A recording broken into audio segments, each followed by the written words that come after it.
Good morning students. हम कल्याणी की book से बिल्स ऑफ एक्सचेंज चैप्टर का क्वेश्चन नंबर 20 करने लगे हैं। So open your books at page number 14.68 question number 20। तो फर्स्ट ऑफ ऑल हमने सबसे पहले सम में ये देखना होता है कि हमने बुक्स किस किस की बनानी है। तो लास्ट लाइन है सम की, record the entries in the books of Kailash and Kishore. मतलब हमें दोनों की जर्नल बनानी पड़ेगी। ठीक है, और सम को पढ़ के मुझे इतना को पता चल गया है, आपको भी थोड़ी थोड़ी देर में पता चलना शुरू हो जाएगा कि तीन चार एंट्रीज ही दोनों की बुक्स में होंगी। तो एक पेज पर ये परफॉर्मा हमारा आ जाएगा।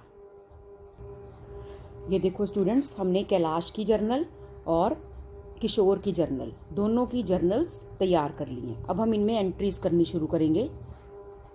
फर्स्ट लाइन है क्वेश्चन की, Kailash sold goods to Kishore on 1 February 2019 for ₹20,000। तो पहली लाइन है सेल की, तो दोनों की बुक्स में परचेज की और सेल की एंट्री होगी। कैलाश की बुक्स में सेल की एंट्री की कि कैलाश ने किशोर को सेल की, किशोर टू सेल, और किशोर की बुक्स में हमने परचेज की एंट्री की। अब आगे पढ़ेंगे। नेक्स्ट लाइन है, Kishore gave a promissory note to Kailash. ध्यान से सुनो, Kishore gave a promissory note to Kailash. Kishore ने कैलाश को दिया है। ठीक है, किशोर तो वो पर्सन है जिसने पेमेंट करनी है। याद करो, मैंने आपको दो बातें बताई थी, एक बिल रिसीवेबल होता है और एक प्रोमिसरी नोट होता है। प्रोमिसरी नोट मतलब कि वो पर्सन इसको ड्रॉ करता है, वो पर्सन इसको लिखता है जो खुद प्रॉमिस कर रहा है कि मैं पेमेंट करूंगा। I promise to pay rupees dash dash dash two dash dash dash, है ना, for goods purchase from him. तो किशोर ने पेमेंट करनी है, तो किशोर खुद प्रोमिसरी नोट बनाएगा, नीचे अपने साइन करेगा और बनाकर कैलाश को देगा।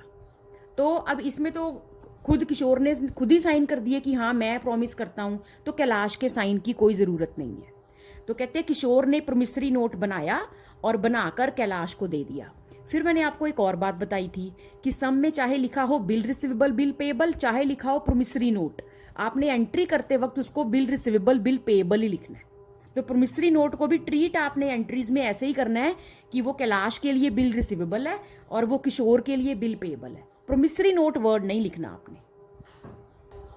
अब दोनों की बुक्स में एंट्री देखो, दोनों की बुक्स में क्या एंट्री बनी कि किशोर ने प्रोमिसरी नोट भेजा, तो किशोर की बुक्स में एंट्री हुई, कैलाश को पेमेंट करता तो एंट्री कर देता कैलाश टू कैश, पेमेंट नहीं की तो कैलाश टू बिल पेएबल, है ना, अपनी उसने प्रोमिसरी नोट पर एक्सेप्टेंस दे दी, है ना, खुद लिखकर कि मैं पैसे दे दूंगा। और कैलाश की बुक्स में क्या एंट्री आई, बिल रिसीवेबल अकाउंट डेबिटेड, इसको प्रोमिसरी नोट मिला टू किशोर, पैसे मिलते तो कैश टू किशोर, बिल मिला तो बिल रिसीवेबल टू किशोर। ये दोनों की बुक्स में एंट्री होगी। अब इसके बाद आगे पढ़ेंगे। आगे लिखा हुआ है कि Kishore sent the promissory note to bank for collection on 5 May 2019। तो 5 मई को क्या किया किशोर ने फॉर कलेक्शन, यहां पर बुक में जो लिखा ना कि किशोर ने फॉर कलेक्शन भेज दिया, ये कैलाश ने फॉर कलेक्शन भेजा होगा, बुक में गलती है। तो इसके पास बिल पड़ा है तो इसने फॉर कलेक्शन भेज दिया बैंक को 5 मई को। तो हम May 5 को एंट्री करेंगे, बैंक को भेज दिया तो debit the receiver bank, bank account debited. पर अगर मैं अकेला बैंक अकाउंट डेबिटेड लिखूंगी तो इसका तो ये मतलब होगा कि कोई चेक दिया है या कैश जमा कराया है। तो कोई चेक या कैश या कोई बैंक ड्राफ्ट जमा कराएं तब एंट्री बैंक अकाउंट डेबिटेड होती है। तो अभी कोई चेक वगैरह नहीं गया, ये तो एक बिल गया है, तो bill for collection, bank for collection लिखना है। ठीक है, या बिल सेंट फॉर कलेक्शन या bank for collection account debited to bill receivable account. अब बिल रिसीवेबल अकाउंट बंद हो गया और उसकी जगह पर bank for collection account open हो गया। ठीक है, अब जब पैसे बैंक में आ जाएंगे तब ये बैंक फॉर कलेक्शन अकाउंट आपका बंद हो जाएगा, being bill sent for collection. अब जब कैलाश ने वो बिल अपने बैंक के पास कलेक्शन के लिए भेजा तो किशोर को थोड़ी पता है, किशोर ने तो बस ड्यू डेट को पेमेंट करनी है। ठीक है, उसे नहीं पता कैलाश अपने बिल का क्या कर रहा है। अब इसके बाद जी आएगी ड्यू डेट। तो ये जो हमारा बिल था ये 3 महीने का था, तो February 1 से 3 महीने गिनने शुरू करेंगे, March 1, April 1 और May 1।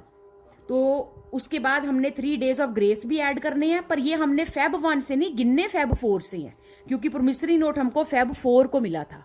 तो मार्च 4, अप्रैल 4, मई 4, 3 डेज ऐड किए तो मई 4 में, तो मई 7, तो मई 7 को हमको पेमेंट मिलेगी। तो पेमेंट हमको मई 7 को मिलनी है। और देखो पेमेंट के बारे में, अगर तो सिर्फ पेमेंट ही मिलती तो एंट्री होती बैंक अकाउंट डेबिटेड, कि बैंक में पेमेंट आ गई, टू बैंक फॉर कलेक्शन, इस अकाउंट को क्रेडिट करके बंद कर देते। पर सम में क्या लिखा है कि which was duly collected on the due date, due date को बैंक ने पैसे कलेक्ट कर लिए, मतलब bank to bank for collection entry हो गई। पर एक लाइन और लिखी है, bank charge ₹300 as collection charges. तो बैंक ने 300 रुपए एज कलेक्शन चार्जेस भी काटे हैं। तो ये कलेक्शन चार्जेस कैलाश ही बियर करेगा, है ना, मतलब हम बियर करेंगे, खुशी खुशी बियर करेंगे। क्यों बियर करेंगे? क्योंकि पैसे मिल गए। बाय चांस अगर ये बिल डिसऑनर हो जाता, फिर ये 300 रुपए हमने नहीं बियर करने थे, फिर ये 300 रुपए के लिए हमने किशोर को डेटर बना लेना था। पर अब क्योंकि बिल के पैसे मिल गए तो ये कलेक्शन चार्जेस हम बियर कर लेंगे।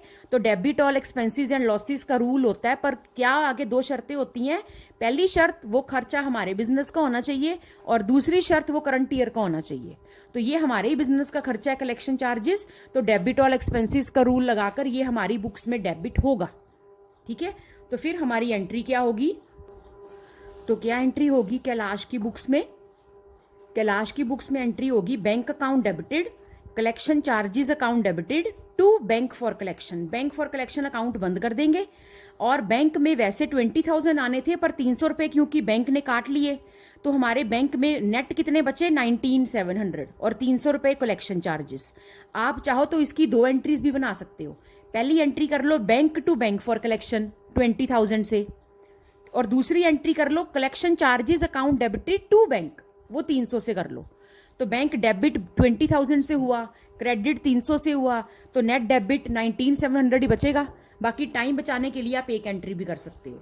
और किशोर तो मई 7 को पेमेंट करेगा, तो ये एंट्री करेगा bill payable account debited to cash account 20,000, और वो इसकी नरेशन क्या लिखेगा?